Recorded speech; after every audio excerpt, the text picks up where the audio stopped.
मंडळी, लग्नानंतर होईलच प्रेम या मालिकेचा आजचा म्हणजे 7 डिसेंबरचा भाग तुम्ही ऐकत आहात. आजचा एपिसोड जरा खास आहे बरं का, कारण आज स्पेशली रम्या आणि मानिनी सोबत प्रँक झालाय. बघत राहा लग्नानंतर होईलच प्रेम. सुरुवातीला ही येडी रम्या येडी मुद्दाम म्हटलं प्रेक्षकांनो, कारण ती सायको झाली आहे त्या पार्टच्या मागे आणि त्यातनं तिची आई जी आहे ना, ती तिच्या या प्रेमाला हवा देते.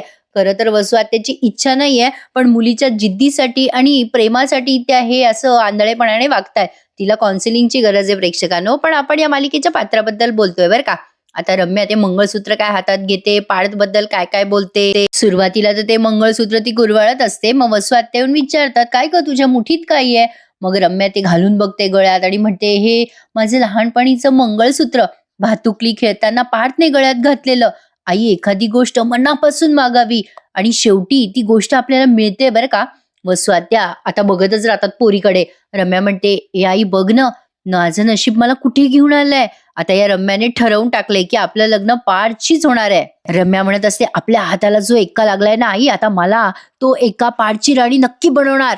आता आपण तो व्हिडिओ पाहिलाय ना, आता पार्थ पर्यंत या काव्याचं प्रेम प्रकरण जाणार. मग काव्याच्या गळ्यातलं मंगळसूत्र हा पार्थ स्वतःहून मागेल. मागेल ना आई?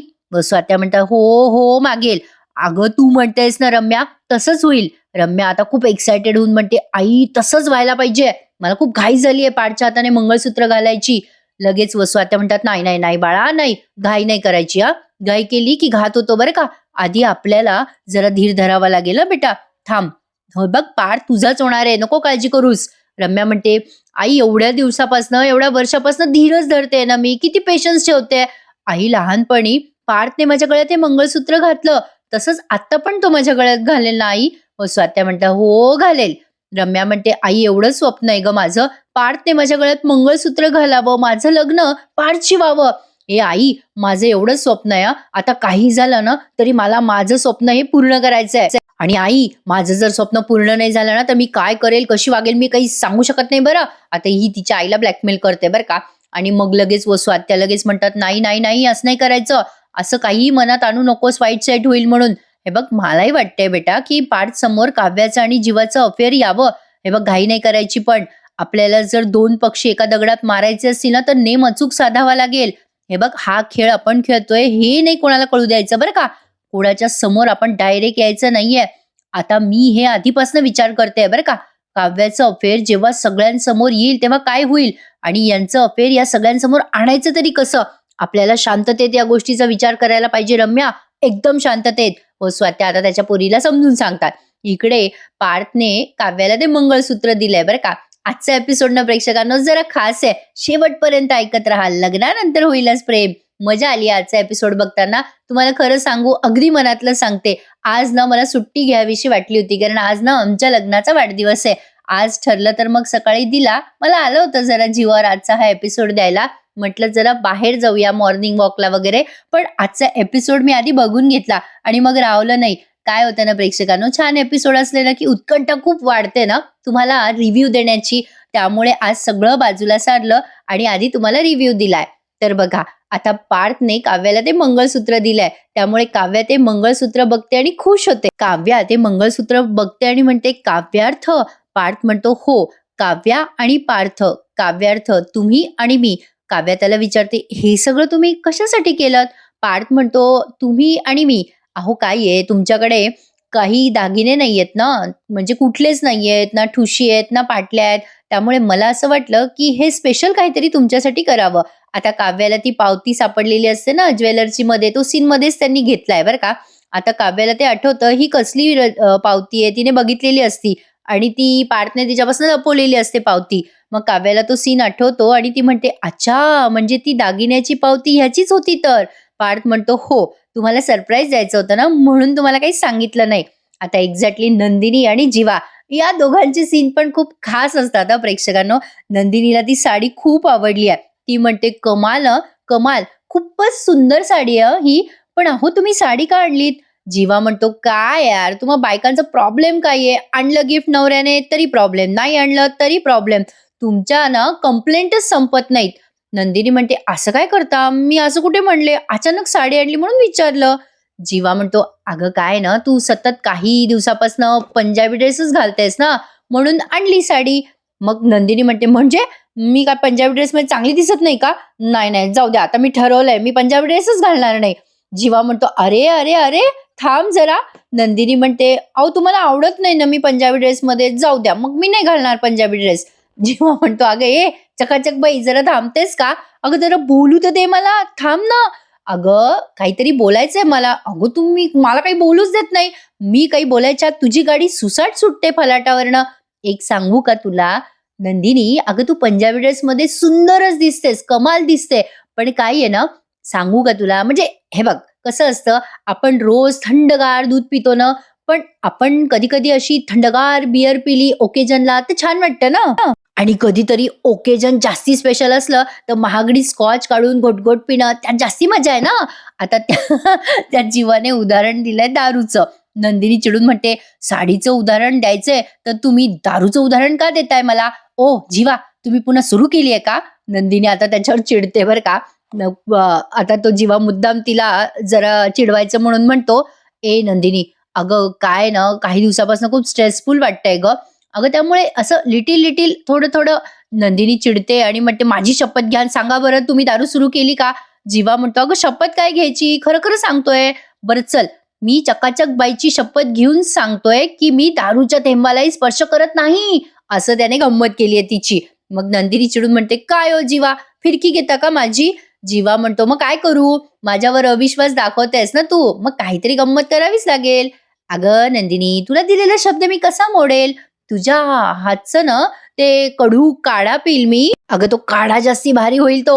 आता हे उदाहरण त्याने का दिलं ते मला कळलं नाही. बहुतेक दारूसाठी दिलं असावं. नंदिनी म्हणते, "अहो साडी तर ही भारी आहे." मग आता इकडे बघा पार्थ आणि काव्याचा सीन पण खूप सुंदर दाखवलाय. पार्थ आता त्या काव्याच्या हातातलं पेंडंटचा बॉक्स घेतो आणि म्हणतो, "आणा इकडे तो बॉक्स परत." काव्या म्हणते, "का असं का परत का घेतला तो बॉक्स?" काव्या असं म्हटल्यावर पार्थ म्हणतो, "तुम्ही का थँक म्हणालात मला?" काव्या म्हणते, "बरं राहिलं, नाही म्हणणार बाबा थँक असं ते गोड चिडतोय तो. मग काव्या ओरडूनच म्हणते, "आवडलं मला ते पेंडंट." आता काव्याची ती स्टाईलच आहे. पार्थ म्हणतो, "आवडलं ना खरंच पेंडंट?" काव्या म्हणते, "हो, खूप आवडलं." पार्थ म्हणतो, "तुम्हाला माहितीये, मी ना खूप विचार करत होतो हे पेंडंट घ्यायच्या आधी तुम्हाला काय घ्यावं, काय घ्यावं? मग आईने मला आयडिया दिली, की नवरा जरी एक असला ना, तरी बायकांना अनेक मंगळसूत्र आवडतात." हे ऐकून काव्या हसायला लागते. पार्थ म्हणतो, "खरंच हं काव्या, बरं झालं तुम्हाला हे पेंडंट आवडलं. पण काव्या बरंच झालं मी हे पेंडंट बनवलं. पेंडंटमुळे ना माणसाचं स्वातंत्र्य कायम टिकतं." काव्या म्हणते, "पेंडंटचा आणि स्वातंत्र्याचा काय संबंध पार्थ?" पार्थ म्हणतो, "नाही, हे पेंडंट तसं तुम्ही चेनमध्ये घालू शकता किंवा मंगळसूत्र म्हणूनही घालू शकता." आता तो जेव्हा असं बोलतो, तेव्हा काव्याला असते. पार्थ म्हणतो, "बघा बाबा, चॉईस तुमची आहे. बघा काय करायचं." काव्या म्हणते, "तुम्ही ना अनिशा म्हणते तशी शोभता बरं." पार्थ म्हणतो, "काय म्हणते अनिशा मला?" मग काव्या म्हणते, "पार्थ तुम्ही ना ग्रीन फ्लॅग आहात, ग्रीन फ्लॅग. तुम्ही ना समोरच्याचा खूप विचार करता मनाचा." आता हे बोलत असते काव्या, तेव्हा पार्थ तिच्याकडे बघतच राहतो. काव्या म्हणते, "थँक मला हे गिफ्ट ना खूप आवडलंय बरं का." असं म्हणून आता ती ते गिफ्ट घेऊन बाजूला जाते. आता पार्थ म्हणतो, "थोडक्यात काय? तुम्हाला सरप्राईज गिफ्ट आवडायला लागलेत हं काव्या. आता पुढच्या वर्षी वर्षाच्या हिशोबाने तुम्हाला मी 365 गिफ्ट देणार. रोज एक गिफ्ट एका दिवशी." आता जेव्हा पार्थ असं बोलतो, तेव्हा काव्याला आठवतं, की जीवा पण ह्याच स्टाईलने तिला वर्षभराचे गिफ्ट द्यायचा. असं तिला तिचा भूतकाळ आठवतो आणि ती पुन्हा डिस्टर्ब होऊन जाते बरं का प्रेक्षकांनो. आणि मग गुरुजीने केलेलं भाकीत तिला आठवतं. आता ती काव्य मनात विचार करते ते सगळं आठवून 16 डिसेंबरच्या आत मी पार्थला सगळं काही मनातलं सांगणार आहे. पुन्हा आता इकडे नंदिनी आणि जीवाचा सीन दाखवलाय. आता बघा हां, नंदिनी ती साडी अशी खांद्यावर टाकून बघते. आपल्या सगळ्याच मैत्रिणींना अशी सवय असते ना, साडी बघितली रे बघितली, की ती अशी खांद्यावर टाकून बघायची. बाई कशी दिसते मला, कसा दिसतो हा रंग, असंच काहीतरी नंदिनी बघते. जीवा म्हणतो, "अगं कमाल दिसतेस तू नंदिनी. यू नो व्हॉट, या साडी मागची एक स्टोरी आहे बरं का." नंदिनी म्हणते, "काय हो?" जीवा म्हणतो, "अगं मी 12वीला असताना एक इंटर नाटकाचं असं एक स्पर्धा होती. तर ती स्पर्धा मी जिंकली होती आणि त्यात मला पैशाचं गिफ्ट मिळालं होतं बक्षीस. आणि त्या पैशामध्ये ना मी 2 साड्या विकत घेतल्या होत्या बरं का." आता नंदिनी म्हणते, "2 साड्या? कोणाकोणासाठी?" मग जीवा सांगतो, "अगं एक साडी मी माझ्या आईसाठी घेतली होती आणि एक माझ्या बाबांच्या आईसाठी घेतली होती." आता नंदिनी सहज म्हणते, "आईंच्या आईसाठी का नाही घेतली? त्यांना विसरलात का?" मग आता जीवा म्हणतो, "ए नंदिनी, अगं तिला साडी द्यायला मला वर जावं लागलं असतं." नंदिनी म्हणते, "चला काहीतरीच असं काय बोलता? असं बोलावं का?" नंदिनी आता असं म्हटल्यावर, "अगं नाही गं, सहज. पण माहितीये का, 2 साड्या मी विकत घेतल्या होत्या तेव्हा आणि तेव्हा मी ठरवलं होतं, की नेहमी मी आयुष्यात 3 साड्या विकत घेणार. आता तो खूप लाडं-लाडं बोलतो बरं का. नंदिनी म्हणते, "कोणासाठी हो? 3 साड्या कोणासाठी?" जीवा म्हणतो, "एक बाबांच्या आईसाठी, एक माझ्या आईसाठी आणि करून तो तिच्या जवळ येतो आणि म्हणतो, "आणि एक माझ्या मुलीच्या आईसाठी." नंदिनीबाई लाजते गोड आणि म्हणतात, "अगं बाई, वेडेच आहात तुम्ही." नंदिनी लाजल्यावर जीवा म्हणतो, "अगं तू लाजतेस, खरंच लाजतेस." नंदिनी म्हणते, "चला काहीतरीच हां. बरं तुम्ही मला गिफ्ट दिलंय, तर तुम्हाला मी काय गिफ्ट देऊ सांगा बरं?" आता हा जीवानं प्रेक्षकांनो फ्लोमध्ये बोलून जातो. तो म्हणतो, "ए चल काहीतरीच काय नंदिनी, अगं मी गिफ्ट दिलं म्हणून तू मला गिफ्ट द्यायला पाहिजे असं काही नसतं. तसं तर मी तुला त्या दिवशी कपाळावर किस केला होता, तर तू केलास का मला?" असं तो पटकन बोलून जातो. मग तिला ऑकवर्ड वाटायला लागतं नंदिनीला आणि जीवाला पण. आता तो सहज म्हणतो, "सॉरी, अगं मी फ्लोमध्ये बोललो हं." नंदिनी म्हणते, "ठीक आहे, होतं असं फ्लोमध्ये." जीवा म्हणतो, "हो, फ्लोमध्ये. अगं मी असं म्हणत होतो, की तू काही गिफ्ट द्यायची गरज नाहीये." नंदिनी म्हणते, "तरी सुद्धा सांगा ना जीवा, तुम्हाला काय आवडतं?" आता जीवा म्हणतो, ठीक आहे. मला जे हवंय ते मी नंतर मागेल तुला. पण मी जेव्हा मागेल तेव्हा ते तू मला द्यायचंस हं." नंदिनी म्हणते, "तुम्ही जगातली कुठलीही गोष्ट मागा, मी तुम्हाला देईल. वचन देते मी तुम्हाला." असं म्हणून आता ती त्याचा हात हातात घेते लाडाने. जीवा म्हणतो, "बघ नंदिनी, वचन दिले तू मला." मग नंदिनी हसते आणि म्हणते, "हो, मी लक्षात ठेवेल." नंदिनी आता जीवा गेल्यानंतर लाजते आणि म्हणते, "वेडेच आहेत मुलीच्या आईसाठी" म्हणे. असं म्हणून मनाशीच हसते. छान होता हां आजचा एपिसोड. मला बघून असं रिफ्रेश झाल्यासारखं वाटलं. आता बघा इकडे भजे पार्टी चालू आहे यांची. बाई आज चतुर्थी असल्यामुळे आम्हाला काही दिवसभर पार्टी नाही करता येणार. पण बघू संध्याकाळी उपास सोडताना काही खाता आलं वगैरे. मुलगी नाराज झाली आहे माझी, तिला आज केक नाही खाता येणार ना म्हणून. तर असो, आता भजे पार्टी चालू आहे यांची. आता या मानीनताई कौतुक करतात, "अगो काय छान झाले गं भजे नंदिनी, साबुदाणा वडा कमाल झालाय." "ए हो, आमच्याकडे पण आज साबुदाणा वडा करणार आहे आम्ही चतुर्थीचा." पाड त्याच्या आईला चिडवायला लागतो, "ए आई जरा बेताने खा हां, अगं चवळीची शेंग आहेस तू, नाहीतर भोपळा होशील भोपळा." मानीनताई म्हणतात, "ए गप्प रे, गप्प बस. तू तुझं बघ आधी. तुझी बायको कुठे आहे?" आता पार्थ म्हणतो, "बायको ना जरा पडलीये. अगं थकलीये ना आज ती." नंदिनी म्हणते, "हो, खरंच थकलीये काव्या. आज दुपारचा सगळा स्वयंपाक काव्यानेच केला बरं. भजीचा पहिला घाणा पण तिनेच काढला बरं आई." मानिनीताई म्हणतात, "अगं झोपलीये तर गरम-गरम भजी कशी खाईल ती?" मानिनीताई विचारतात, "अगं बाई तिने जरा तरी भजे खाल्ले का?" पार्थ म्हणतो, "जरा तरी?" "अगं ए आई, तिने पहिल्याच घाण्यात 6 भजे फस्त केलेत 12 भज्यांमधनं." अगं अशा गोड खात होत्या बघ मांजरीसारख्या. गुड दिसत होत्या मांजरीच्या पिल्ल्यासारख्या. काही प्रेक्षकांनो या पार्थला बोलायचं भानच नसतं. पण आता या दोघी चिडवायला लागतात त्याला. मानिनीताई आणि नंदिनी.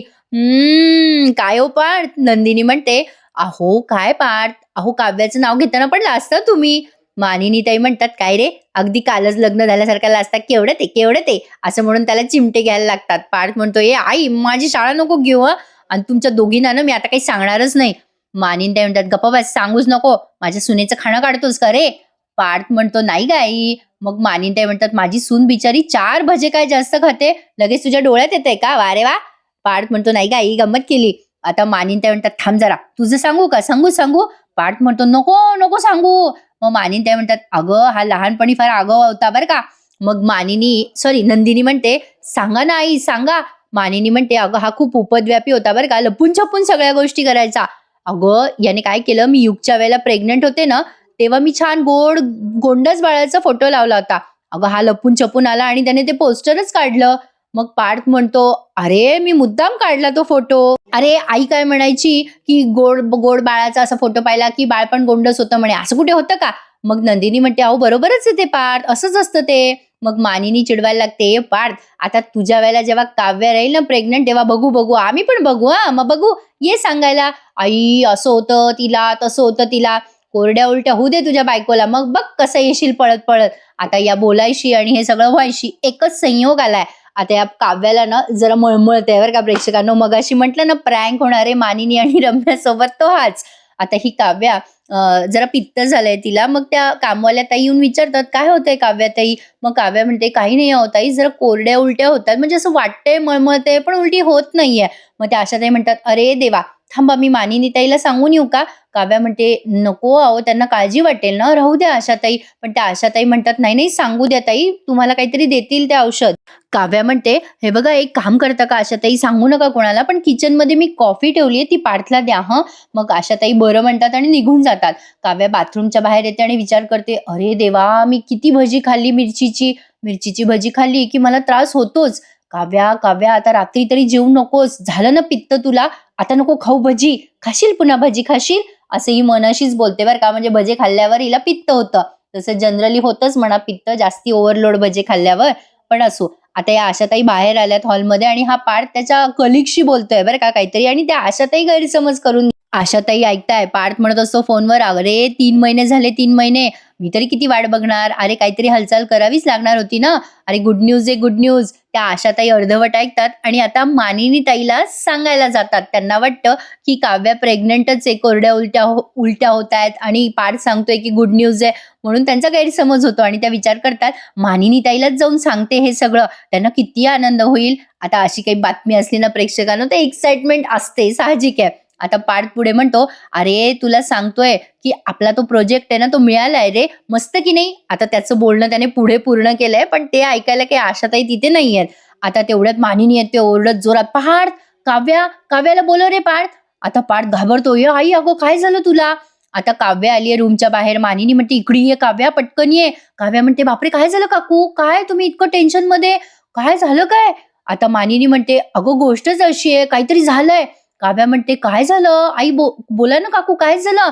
नंदिनी पण आलीये पळत-पळत आणि विचारते, "काय झालं आई? अहो काय म्हणजे एवढ्यानं ओरडलात तुम्ही?" आता खूपच वाढवलंय बरं का हा सीन. मानिनी म्हणते, "मी तर काही सांगणार नाहीये, पण खरं तर हे तुम्ही दोघांनी सांगायला हवं आणि आता पण सांगत नाही आहात." आता पाठ चिडून म्हणतो, "ए आई, काय चाललंय तुझं?" मानिनी म्हणते, "ए काय ड्रामेबाज आहात रे तुम्ही दोघं? काहीच सांगत नाही आहात." नंदिनी म्हणते, "अहो आई काय?" मानिनी म्हणते, "अगं तुझ्या बहिणीला विचार की." "काय गं ए काव्या, उलट्या होतायत ना तुला?" फारची मजा येते बरं का प्रेक्षकांनो. आता ही काव्या म्हणते, "काकू तुम्हाला कसं कळलं?" "अहो म्हणजे होतायत उलट्या, होते उलटी असं वाटतंय पण होत नाहीये, असं काहीतरी होतंय मला." काव्या जरा कन्फ्यूज असते. नंदिनीलाही जरा गैरसमज होतो मग. नंदिनी म्हणते, "काय सांगतेस काव्या तुला कोरड्या उलट्या होतायत?" काव्या म्हणते, "अगं ताई होते उलटी पण नाही होते, असं काहीतरी वाटतंय गं." नंदिनी म्हणते, "अगं तेच ते कोरड्या उलट्या ना?" आता नंदिनी असं म्हटल्यावर काव्या म्हणते, "हो तेच ते करेक्ट, करेक्ट असं कोरड्याच उलट्या." नंदिनी आता तिला मिठी मारून म्हणते, "खुश आहे मी काव्या, खूप खुश आहे." मग काव्या म्हणते, "अगो काय झालं ताई तुला खुश व्हायला?" आता नंदिनी म्हणते, की "चला प्रगती आहे, प्रगती आहे." पार्थ म्हणतो, "प्रगती म्हणजे?" मानिनी म्हणते, "अरे प्रगती म्हणजे काय? ए गधड्या, तू सांगायला पाहिजे होतं. अरे आशाने ऐकलं फोनवर म्हणून कळलं गुड न्यूज आहे." आशाताई पण तिथेच उभ्या आहेत. पार्थ म्हणतो, "अच्छा मला पण आजच कळलं. मी सोशल मीडियावर टाकणारच होतो." यांचं बोलण्यात कसे गैरसमज झाले बघा. मानिनी म्हणते, "ए येडा आहे का तू? सोशल मीडियावर कशाला टाकणार होतास तू?" "ए बाबा, अरे अशी गोष्ट सगळ्यांना सांगायची नाही चोर-ओटी भरेपर्यंत." आता तिथे रम्या आली ना, तिलाही बिचारीला अटॅक यायचा बाकी होता. रम्या बघायला लागते मानिनीकडे. आता या मानिनी म्हणतात, "नाही, नाही सांगायचं नाही कोणाला चोर-ओटी भरेपर्यंत." रम्या म्हणते, "कोणाची चोर-ओटी? काय चाललंय तुमचं? कोणाची चोर-ओटी भरायची आहे?" मग आता नंदिनी आणि मानिनी मोठ्याने ओरडतात, "काव्याची चोरोटी." वसू आत्या मोठे-मोठे डोळे करून बघायला लागतात, "काव्याची चोरोटी?" अरे यांच्या स्वप्नांवर पाणी फिरलं ना. आता नंदिनी असं म्हटल्यावरती काव्या म्हणते, "अगं ए ताई काहीतरीच काय? चोरोटी काय?" आता लगेच मानिनी म्हणते, "अगं कळेल बेटा, तुला सगळं हळू कळेल. 3 महिन्याने चोरोटी भरायची असते. मग नंतर काही महिन्याने डोहाळे जेवण करायचं असतं. मग 9 महिने झाले की मग या बाळाचे आवाज काढायला लागतात आणि हसायला लागतात काव्याला." आशाताई येतात आणि म्हणतात, "यांना ना जुळेच झाले पाहिजे." पार्थ येतो जवळ आणि म्हणतो, "काय? हे काय बोलताय तुम्ही? तसे जुळे झाले पाहिजे आम्हाला पण." "हो, काव्या प्रेग्नंट आहे? कसं काय शक्य आहे हे?" काव्या म्हणते, "हां, मी तेच म्हणते." पार्थ हळूच म्हणतो तिच्या कानात, "काय हो करायला तरी अंधारात." काव्या चिडते आणि म्हणते, "ओ देशमुख काही पण काय बोलताय सगळ्यांसमोर? चुप बसा तुम्ही." वसू आत्या कशा बघायला लागतात भांबावून. मानिनी म्हणते, "बघ बाई नंदिनी कसे कानाखुणा करतायत एकमेकांना. खुसूर-फुसूर काय बोलताय कानात एकमेकांशी, काय-काय करताय?" ती रम्या चिडते ना एकदम. नंदिनी म्हणते, "हो ना आई, छुपे रुस्तमच निघाले दोघे जण." आता बघा प्रेक्षकांनो, काव्या भांबावून जाते, काय बोलावं कळेना. पण आता हा भाग त्यांनी आज इथे संपवला. पण पुढच्या भागात बघा खूप आनंदी असतात सगळे. तेवढ्यात जीवा येऊन म्हणतो, "काय झालं नंदिनी?" नंदिनी म्हणते, "अहो काका होणार आहात तुम्ही." तो जीवाही टेन्शनमध्ये येतो ना. आता त्याचा चेहरा पाहून नंदिनी म्हणते, "अरे काय झालं तुम्हाला जीवा? एवढं का टेन्शन आलंय?" मग रम्या म्हणते, "कसं काय यांना बाळ होऊ शकतं? होऊच शकत नाही. काव्या पाठपासून प्रेग्नंट होऊच शकत नाही. शक्यच नाहीये. त्यांना कशाला बाळ होईल?" मग तो बाळ चिडून म्हणतो, "ए रम्या काय बोलतेस? तुझ्या जिभेला काही हाड?" मग रम्या म्हणते, "हो अरे पार्थ, तुम्हाला बाळ होऊच शकत नाही. अरे ही काव्या तुला कशाला जवळ येऊ देईल? कारण या काव्याचं तर." आता ती पुढे काही बोलणार तेवढ्यात वसू आत्या बहुतेक खुणवतात तिला, की काही बोलू नको, गप्प बस. आता बघूयात प्रेक्षकांनो, आज मात्र त्यांनी एपिसोड छान दाखवला. तुम्हा सगळ्यांना रविवारच्या खूप शुभेच्छा. Happy Sunday. छान दिवस एन्जॉय करा. मीही आज माझ्या लग्नाचा वाढदिवस एन्जॉय करते. तुम्हा सगळ्यांच्या शुभेच्छा आणि आशीर्वाद माझ्या पाठीशी आहेतच, माहित आहे मला प्रेक्षकांनो. चला तर मग उद्या भेटूया. धन्यवाद.